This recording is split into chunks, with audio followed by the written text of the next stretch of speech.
God people and सभी को जय मसीह की। आप सभी का स्वागत है मेरे इस यूट्यूब चैनल पर और इस नए वीडियो पर जो आपके पास बहुत जल्द आने वाली है।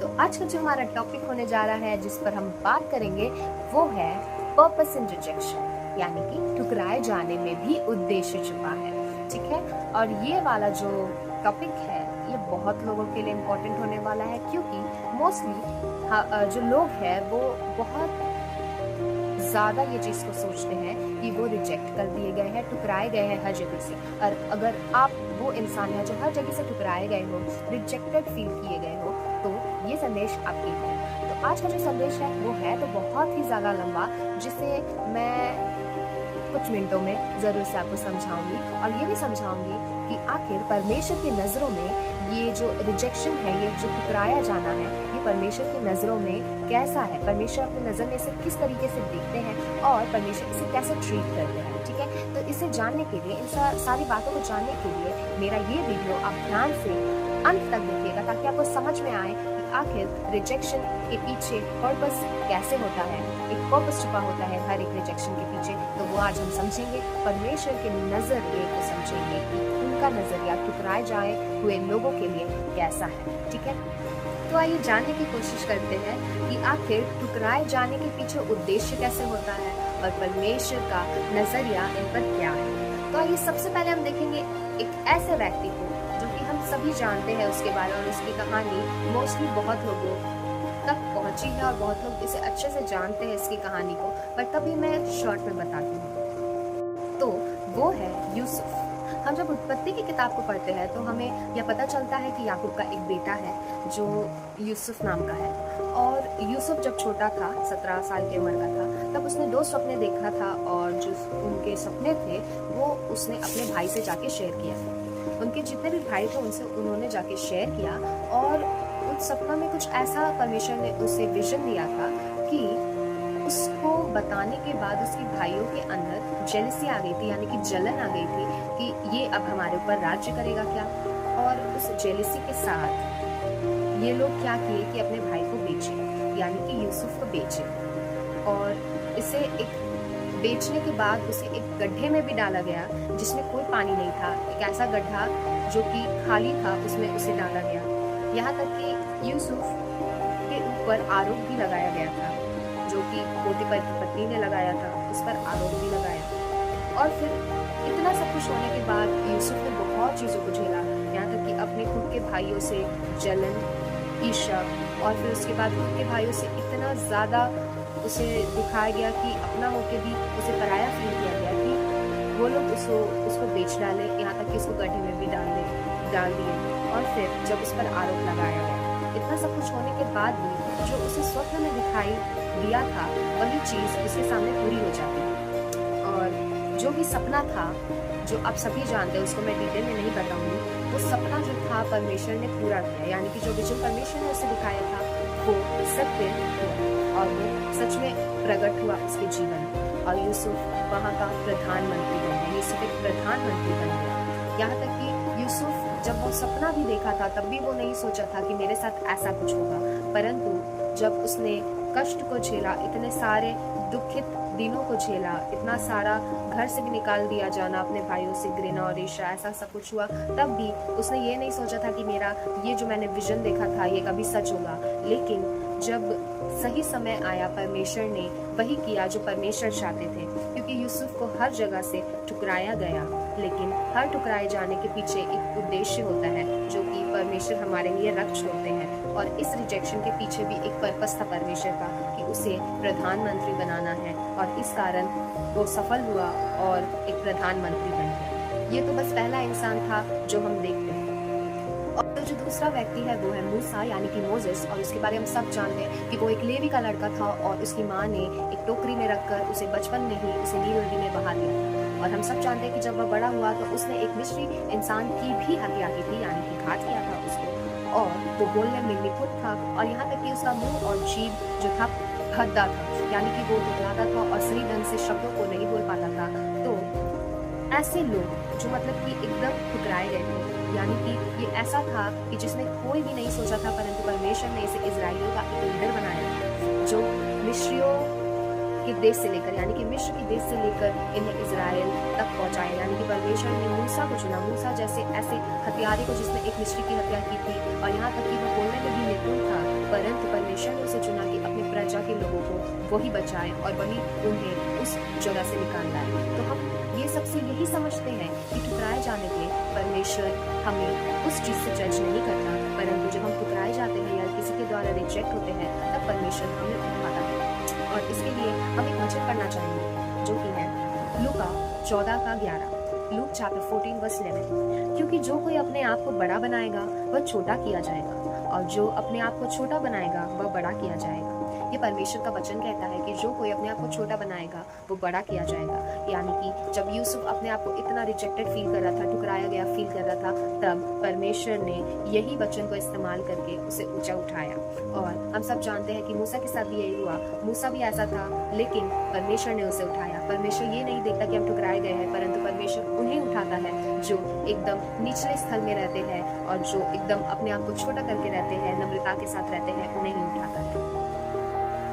और एक व्यक्ति है जो कि है पौलुस। पौलुस को आप सभी जानते हैं वो कैसा था, उसका पुराना मनुष्यत्व कैसा था आप सभी जानते हैं, ये कुछ नया नहीं है। पौलुस एक ऐसा इंसान था जो कि चर्च के लोगों को सताता था, यानी कि मसीही लोगों को सताता था और मसीही लोगों को मारता था, उन्हें बहुत सताता था। और वही इंसान जो ऐसा था जो परमेश्वर के लोगों को सताता था, परमेश्वर ने उसे ऐसे ऊंचे स्थान पे रखा कि वो एक ग्रेटेस्ट मिशनरी बन गया था और नए नियम के टोटल 13 बुक्स उसने लिखे थे।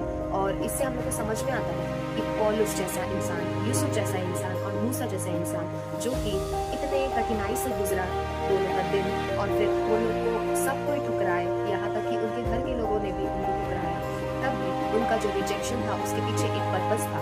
और वो जो रिजेक्शन था वो इस टाइम पीरियड, यानी कि जब हम एक रेस स्टार्ट करते हैं, वो रेस को शुरू तो हम कर देते हैं लेकिन अंत परमेश्वर करता है, लेकिन उसके बीच में जो हमारा जो प्रोसेस रहता है, हमारा जो करने का जो विधि होता है वहाँ अंत तक पहुँचने के लिए, तो वो जो प्रोसेस होता है उसमें हम कठिनाई झेलते हैं, रिजेक्शन फील करते हैं, ठुकराया जाना फील करते हैं। ये सारी चीज़ों को हम फील करते हैं और इससे हमें समझ में आता है कि ठुकराए जाने के पीछे एक पर्पस होता है, हर रिजेक्शन के पीछे एक पर्पस होता है। सो अब हम और इसे गहराई से समझेंगे कि परमेश्वर के नजरिए में ये सब कैसा है। परमेश्वर का वचन जो कि मत्ती 5:3 और 10 से लेकर 12 तक क्या कहता है हम ये जानेंगे।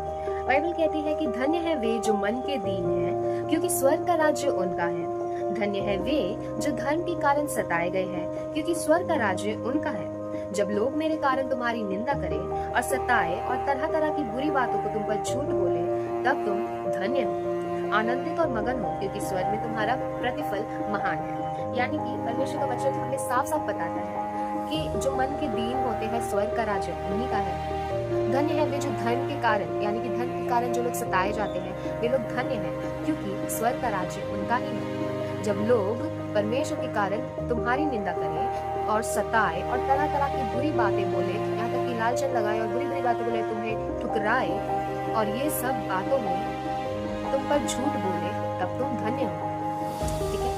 और फिर परमेश्वर का वचन कहता है आनंदित और मगन हो, क्योंकि स्वर्ग में तुम्हारा प्रतिफल महान है। यानी कि परमेश्वर के नजरिए में हमें इस वचन से पता चलता है कि परमेश्वर के नजरिए में ठुकराया जाना या एक रिजेक्शन ये सब कुछ भी नहीं है, और ये सब कुछ जो भी है ये जो है परमेश्वर इसे ऐसे ही लोगों को उठाते हैं। यानी कि जो लोग को रिजेक्टेड फील होता है या जो ठुकराए जाते हैं बहुत लोगों से, और परमेश्वर उन्हें अपने राज्य के लिए इस्तेमाल करता है ताकि उनका काम हो और संसार में बहुत लोगों तक उनका सुसमाचार पहुंचाया जाए।